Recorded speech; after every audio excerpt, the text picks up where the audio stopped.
We continue Four Noble Truths. First, we need to recite the Pali.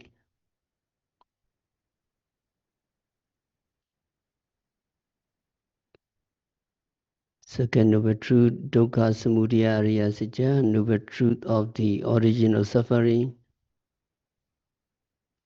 Can you follow me? Idang Khobana Bhikkhave Dukkha Samudaya Ariya Satya Yayandana Bono Bhavika Nandi Raga Sagata Tatra Tatra Binandini Seyadidam Kamadana Bhavadana Vibhavadana.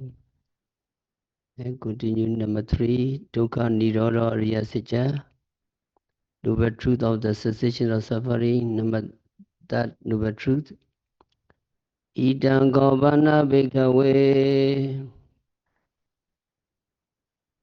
Dukkha Nirodham Ariya Satya Yo Dasa Yeva Danaya Asisa Viraga Nirodha Jago Padinesago Modi Analaya. Again, follow me. Idango Bana Bhikkhave Dukkha Nirodham Ariya Satya Yo Dasa Yeva Danaya Asisa Viraga Nirodha Jago Parinesago Modi Analaya. We recite together second noble truth and third noble truth.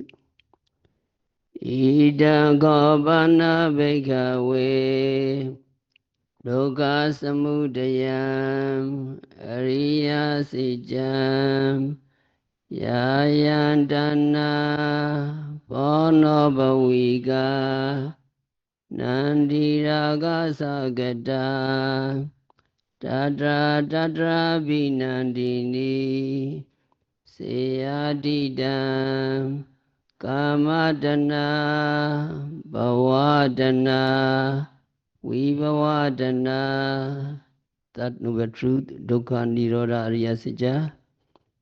Idang Gopana Bhikkhave Dukkha Nirodham Ariya Satya Yo Dasa Yeva Danaya Asesa Viraga Nirodha Jago Padinesago Modi Analaya. That noble truth again. Idang Gopana Bhikkhave Nirodham Ariya Satya Yo Dasa Yeva Danaya Asesa Viraga Nirodha Jago Parinesago Modi Analaya. Translation. Now this bhikkhus is the noble truth of the origin of suffering. It is this craving which leads to rebecoming, accompanied by delight and lust, seeking delight here and there, that is, craving for sensual pleasures, craving for permanent becoming, craving for one life becoming. And that noble truth, follow me. Now these bhikkhus is the noble truth of the cessations of suffering. It is the remainderless fading away and cessation of that very craving, the giving up and relinquishing of it, freedom from it, non-reliance on it. To read together second and third noble truth. Now this bhikkhus is the noble truth of the origin of suffering. It is this craving which leads to rebecoming, accompanied by delight and lust, seeking delight here and there, that is craving for sensual pleasures.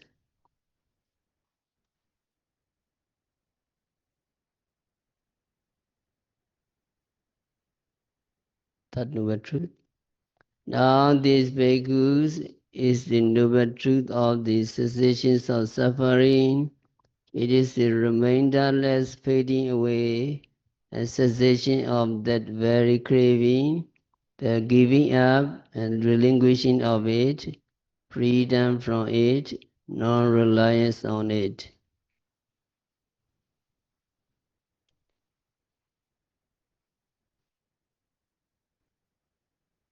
So Buddha said the five aggregates of clinging, the five aggregates of clinging are suffering. That means everything in the world, everything in the world of sentient beings is suffering.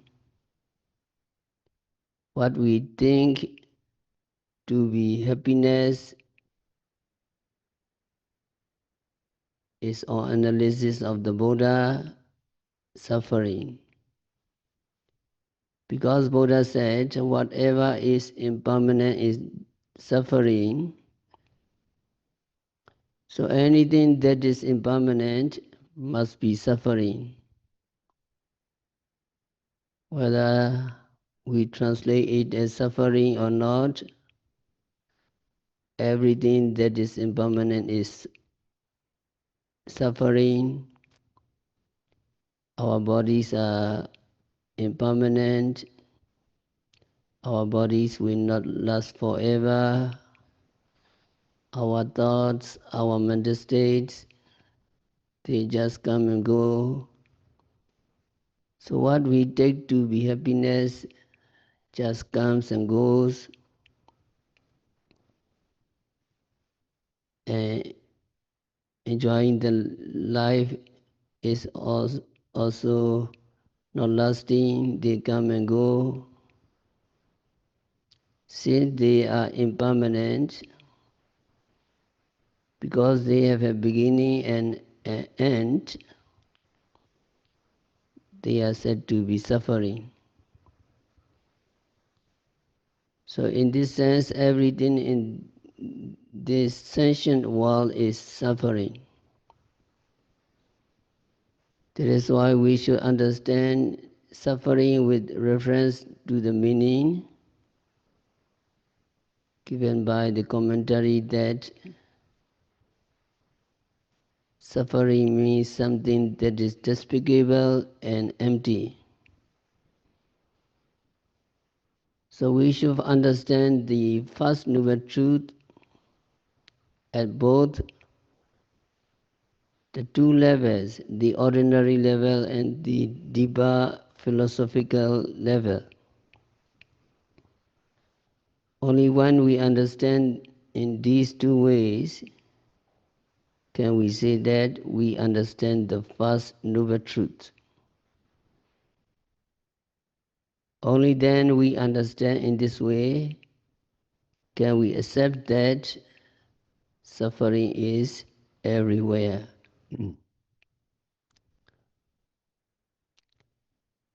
It is not to make people depressed,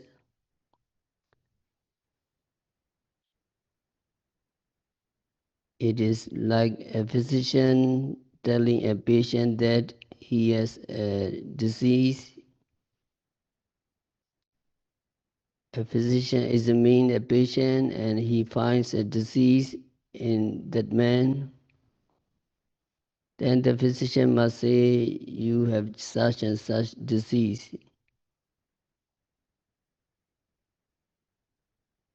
And also Buddha diagnosed us and he found that we are suffering from the dukkha disease. So Buddha said, you have this dukkha disease. It is just stating the fact, it is not stated to make us depressed. So if we understand the last explanation of the Buddha that the five aggregates of clinging, every seeing, hearing, etc. are suffering, then we can understand that, we can accept that our world is really dukkha.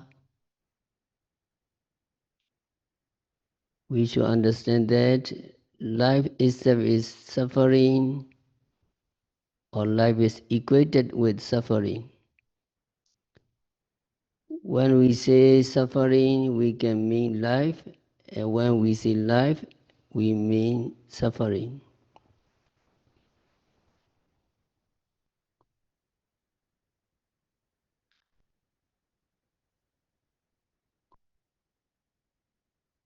And second noble truth, Buddha said, Itang kopana bhikkhave dukkha samudaya ariya sajjam yayantana pono bhavika nandi raga sagata tatra tatra binandini seyadidang kamatana bhavatana vibhavatana. So Buddha said that the origin of suffering is craving. Craving means attachment, greed, lust, every mental state that arises in combination with desire or want. So Buddha said that craving is the origin of suffering, the origin of dukkha. Buddha explained that this craving gives rise to fresh rebirth. Rebirth is life. Rebirth is the beginning of our life, so rebirth is life. Life is rebirth. So this rebirth life is dukkha. Here Buddha said that craving gives rise to fresh rebirth. It is the same as saying that craving gives rise to suffering. Craving brings about dukkha. Also Buddha said that this craving is bound up with pleasure and lust. Actually, pleasure and lust are themselves craving. So craving, lust, pleasure, attachment, greed, they mean the same thing. Also Buddha said, it finds ever fresh delight here and there. Here and there means in this life and in that life, or in lives. Now it is said that the first active thought movement in one life is accompanied by attachment to that life. Wherever a being is reborn, if he or she is reborn in hell, the first active moment in that life is always bound up with attachment. So it takes delight in this here and there. So there are three kinds of craving mentioned in the first sermon and also mentioned in other places. The origin of dukkha is craving. Here the Buddha says craving gives rise to fresh rebirth and so on.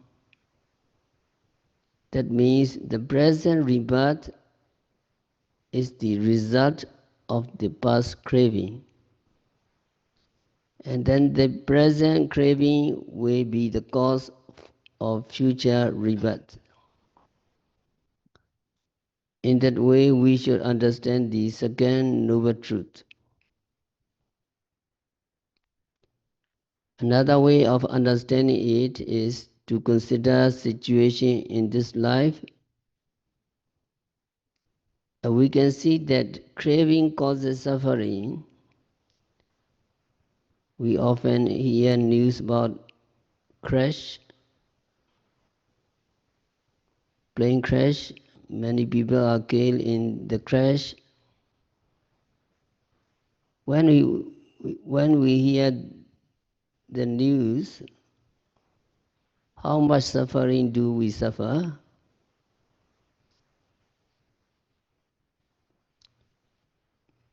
Maybe some.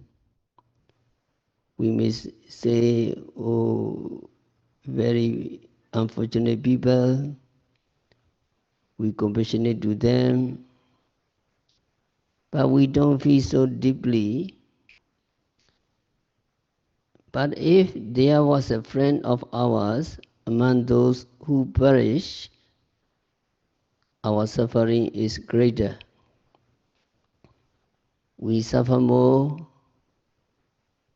What happened if a relative of ours was in the crash, or a very dear person was in the crash? We would suffer a lot.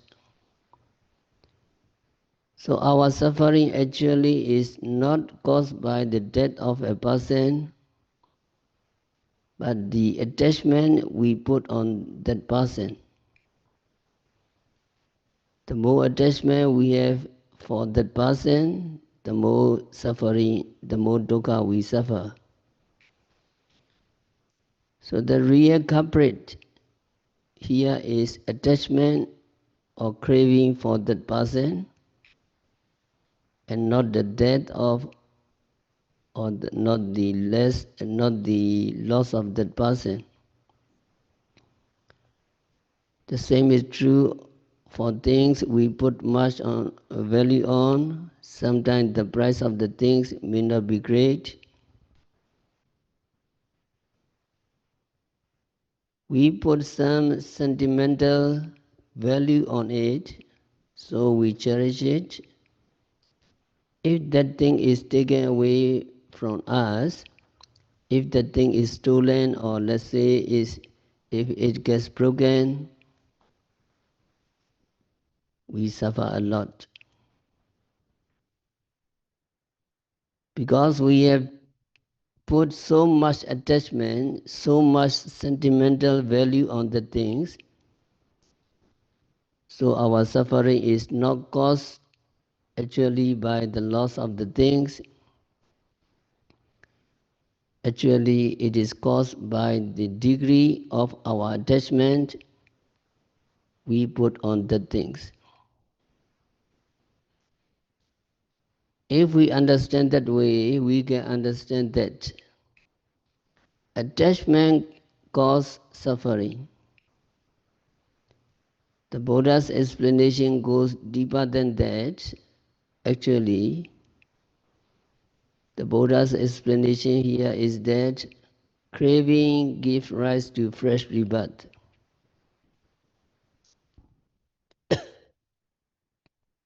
Now we are all attached to our lives. We don't want to die. We hold on to our lives until the last moment. So strong is that attachment to our life that it has the potential, it has the energy to create another life. So even though we die here, the attachment we have creates to another birth in the future. The attachment we have we have brings about or gives rise to another birth in the future. So, so the future rebirth is actually the result of the attachment we have in this life. Actually, Buddhas and those who have the supernormal power of remembering past lives, and also the supernormal power of seeing beings dying in one existence and being reborn in another, such person alone can see clearly. We also believe that craving gives rise to fresh rebirth because the Buddha taught it, and also we can infer this from craving causing suffering in this life. If it can cause suffering in this life, it can also cause suffering in future lives because it has the power, it has the potential to create life in the future. And Buddha said that there are three kinds of craving.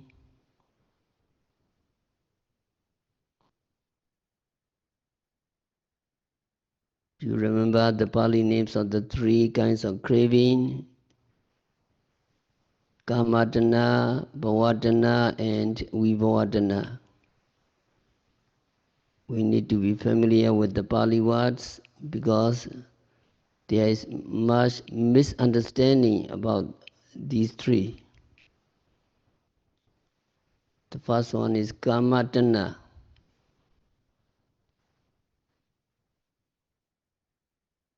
Kamatana means craving for desirable object. Now there are sights, sounds, smell, taste, touch, and thoughts which are desirable. Desire for these desirable objects, attachment to these desirable objects is called kamatana. So it is craving for desirable object.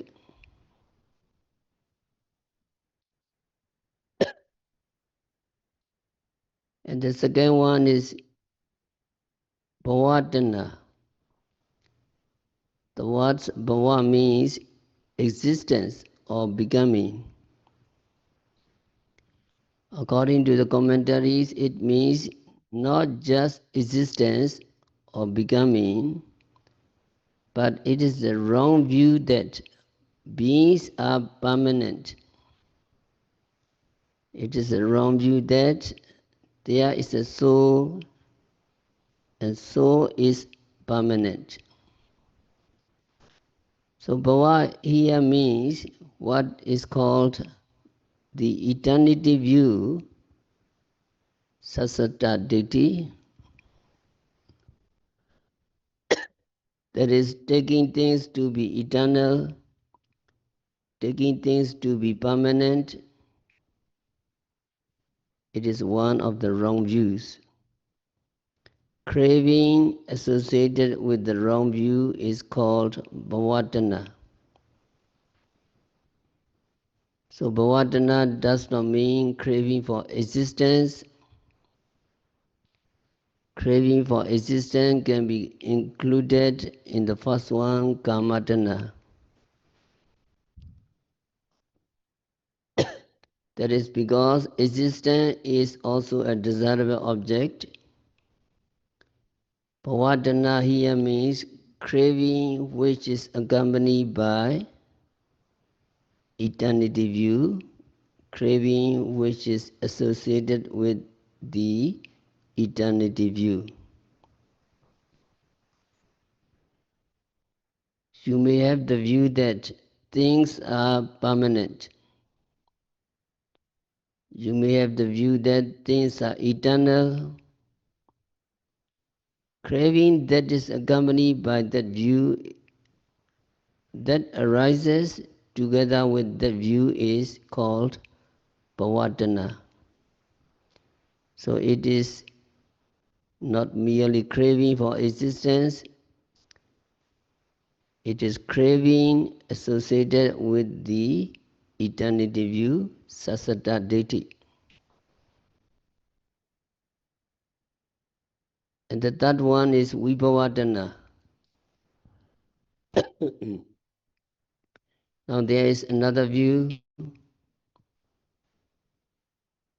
It takes that beings die and there is no more of them in the future. It is called the annihilation view, Ocheda Deity. A being is annihilated at death and there is no more of him in the future. Craving associated with that wrong view or craving accompanied by that wrong view is called Vibhavatana.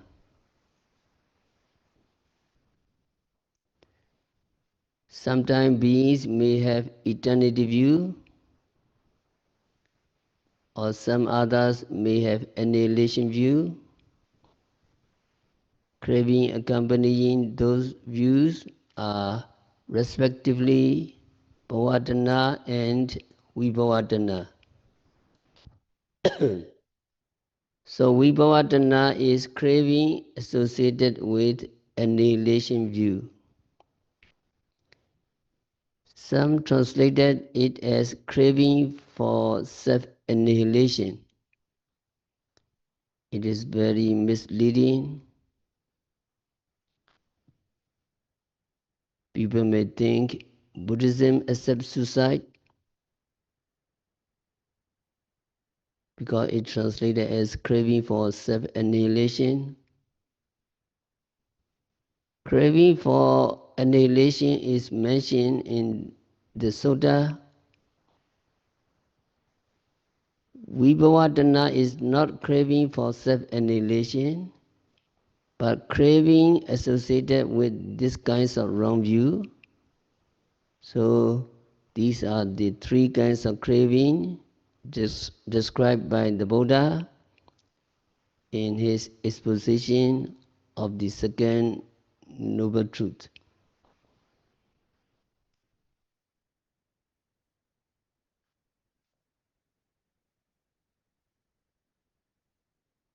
Now a clever physician will not just stop at finding the disease. Physician will also find out what causes the disease.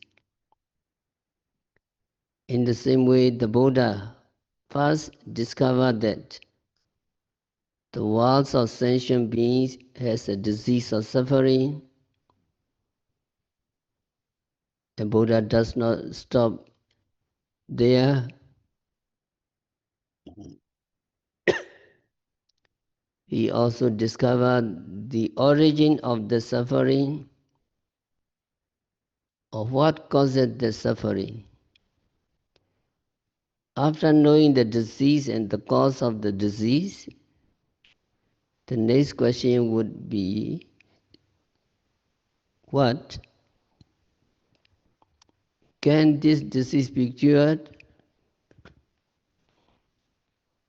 In the same way, after understanding that there is dukkha, there is suffering, and there is the origin of suffering, we want to know if there is the absence of suffering. We want to know whether this disease of dukkha can be cured.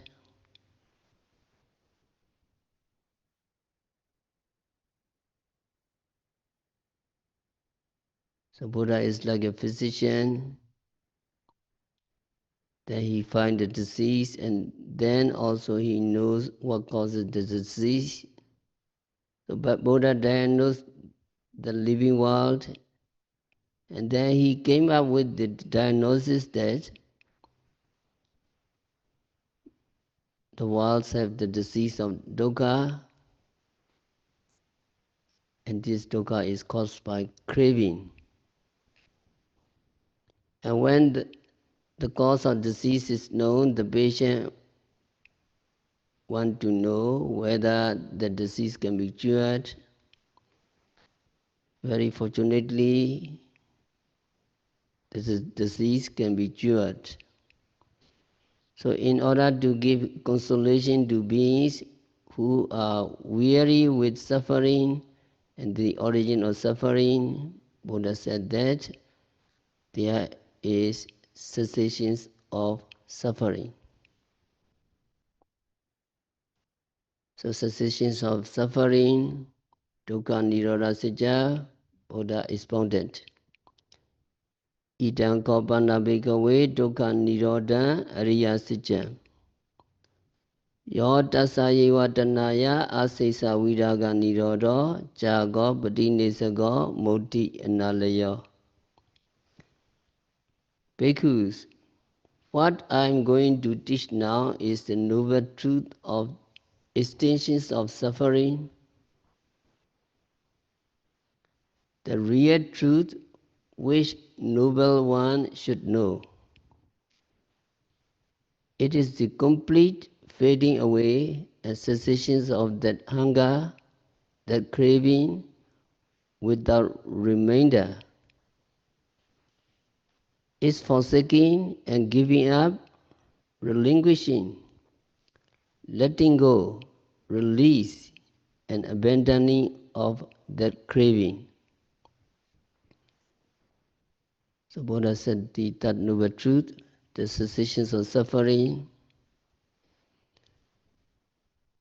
the truth of extension of suffering is the cessation of craving,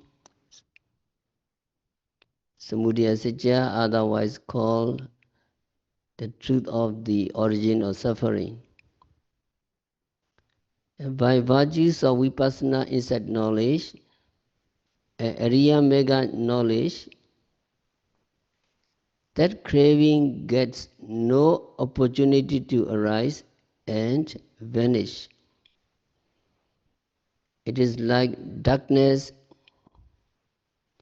being dispelled by sunlight.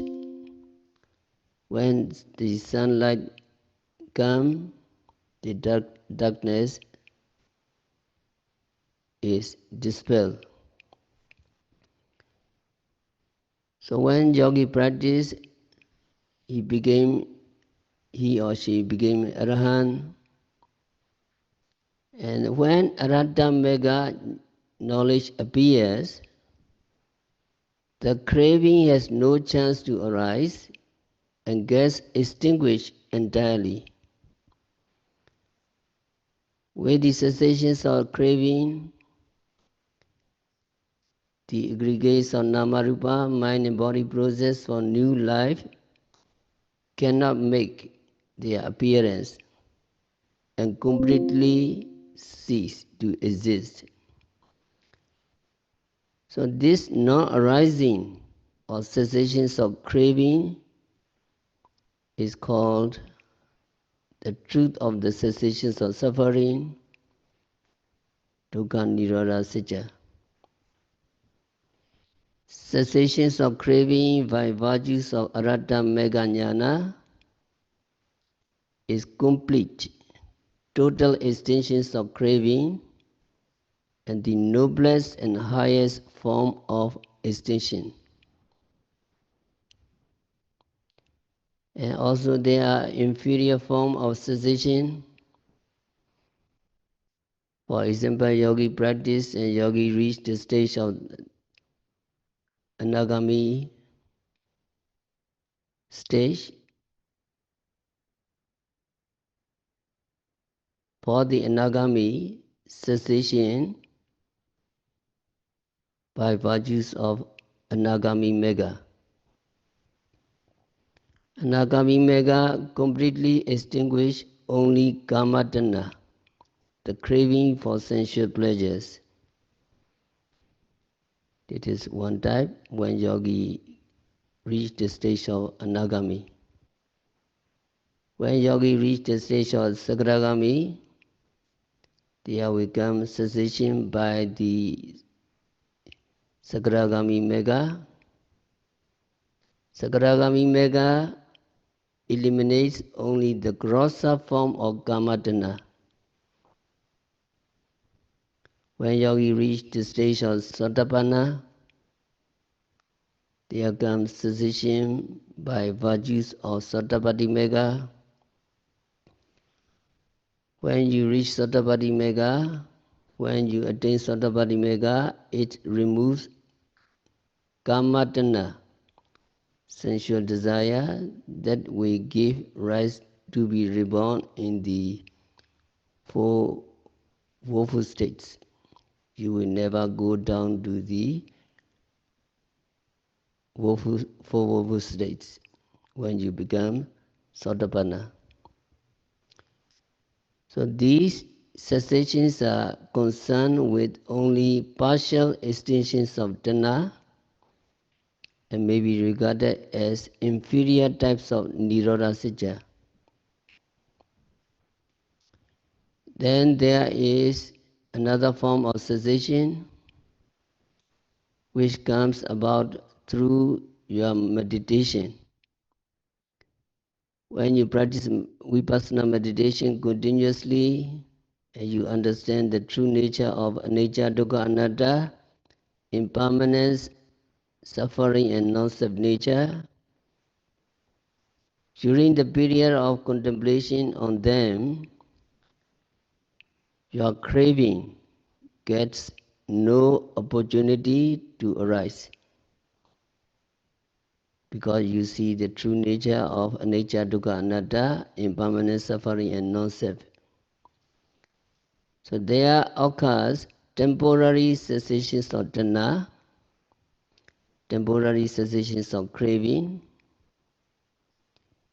So it may be regarded as cessation by half measure of craving by means of partial development of vipassana is acknowledged. Every time yogi is engaged in vipassana meditation, like in this retreat, it may be said that meditators are realizing the temporary cessations of craving, the Dinga Nirodha, that is temporary cessation. But the moment you do not practice, craving will come back again. And the Pali text mentioned that where may this craving be discarded? Where may it be extinguished?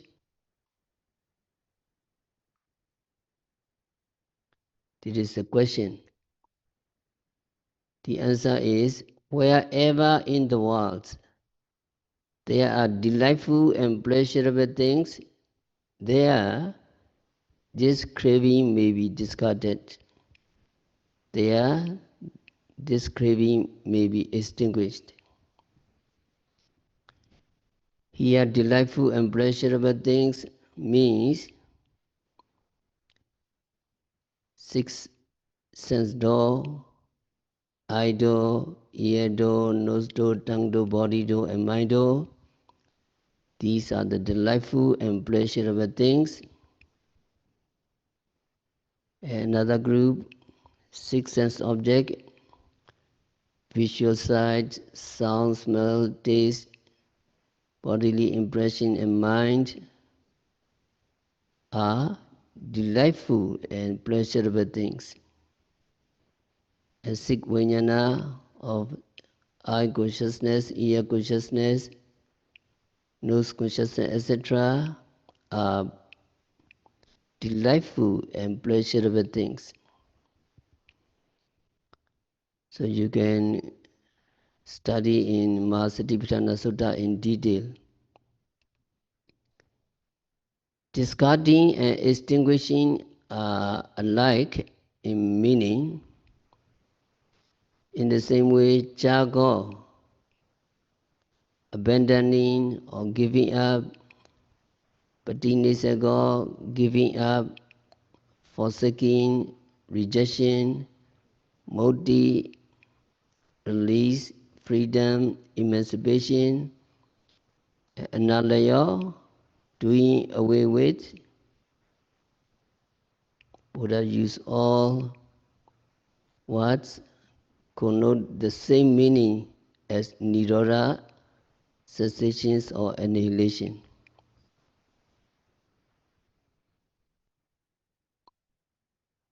How cessation of craving is brought about?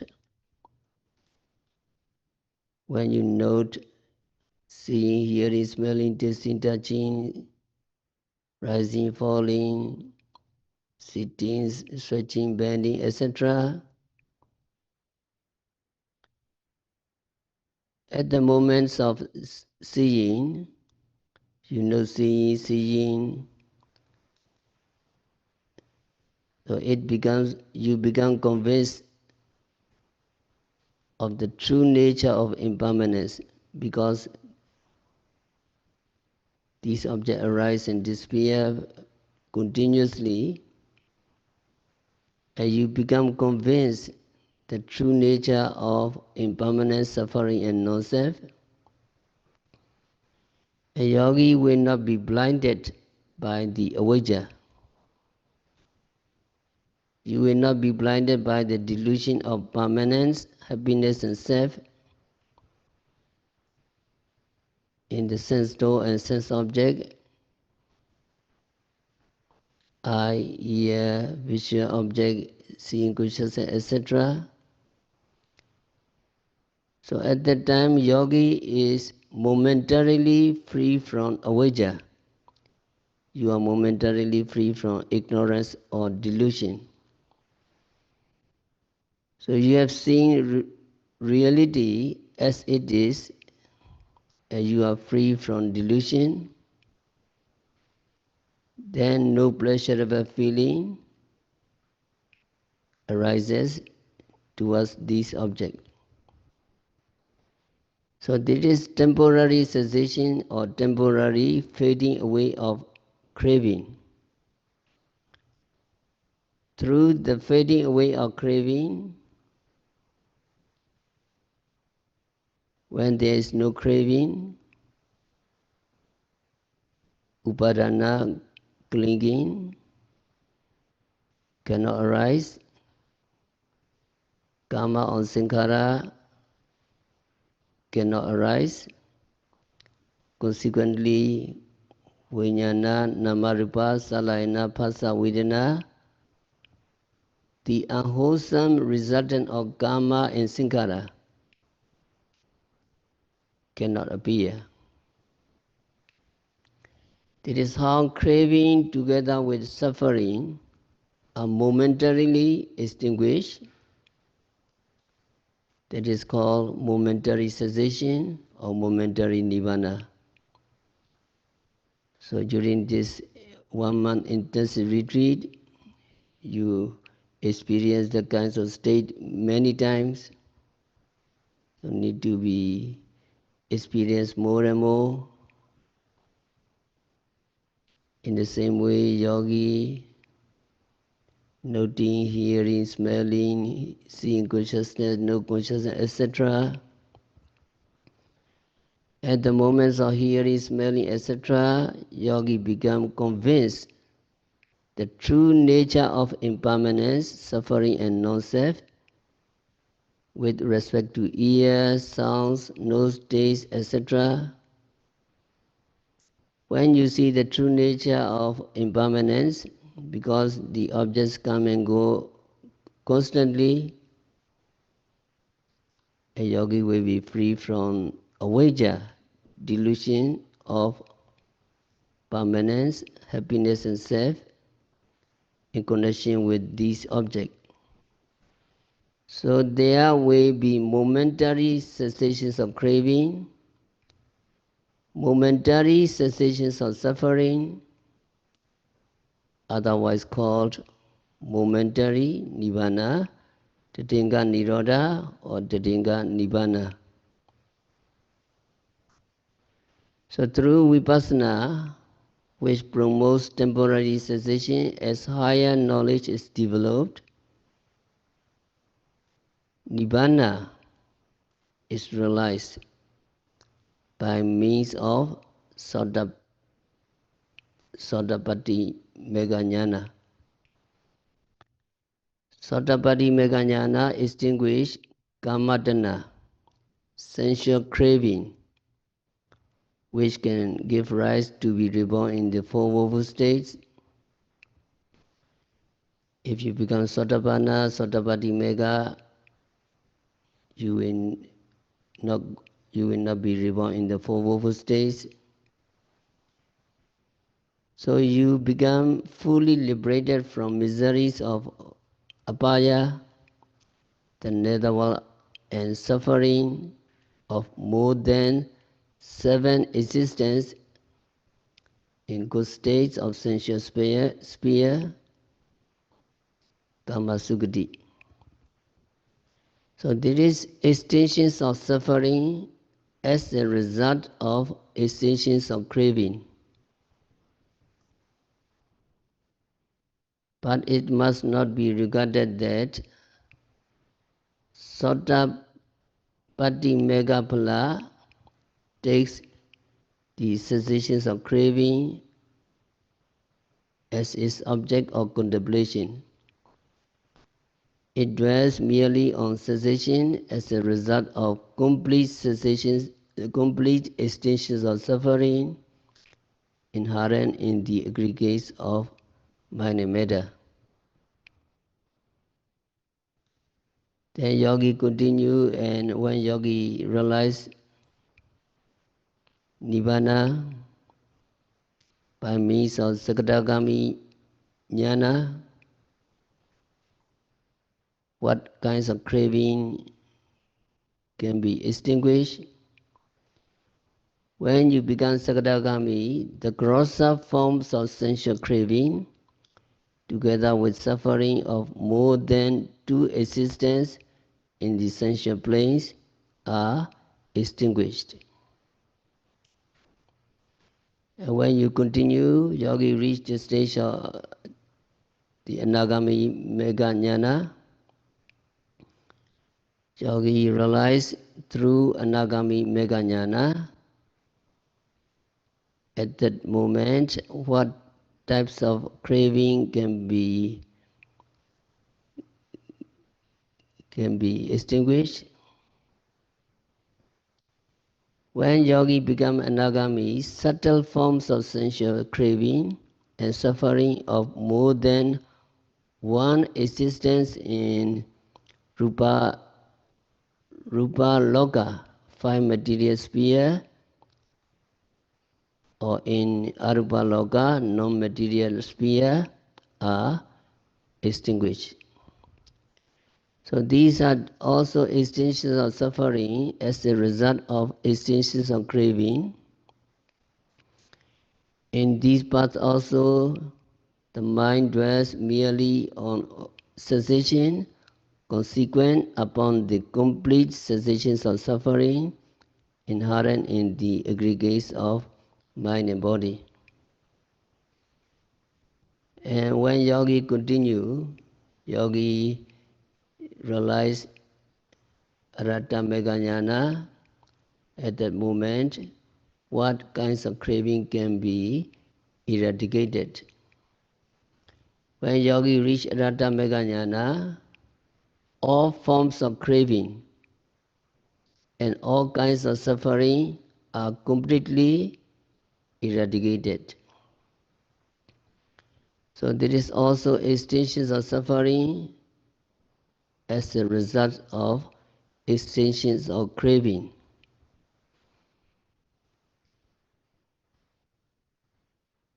So now you understand suffering is extinguished when you eradicate craving, when you get rid of suffering, when you get rid of craving by practicing vipassana meditation. Now here Mazi Sierra aphorism. When craving is eradicated, suffering is extinguished. So can you follow me? When craving is eradicated,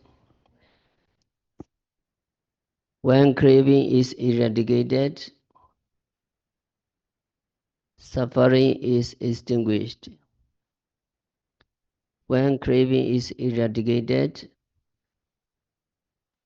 suffering is extinguished.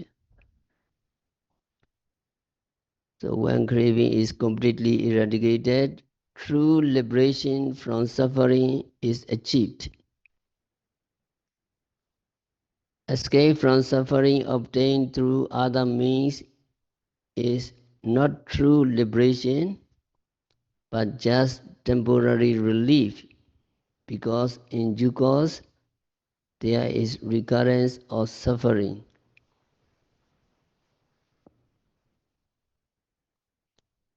So when you eradicate craving totally, suffering, total suffering can be extinguished totally.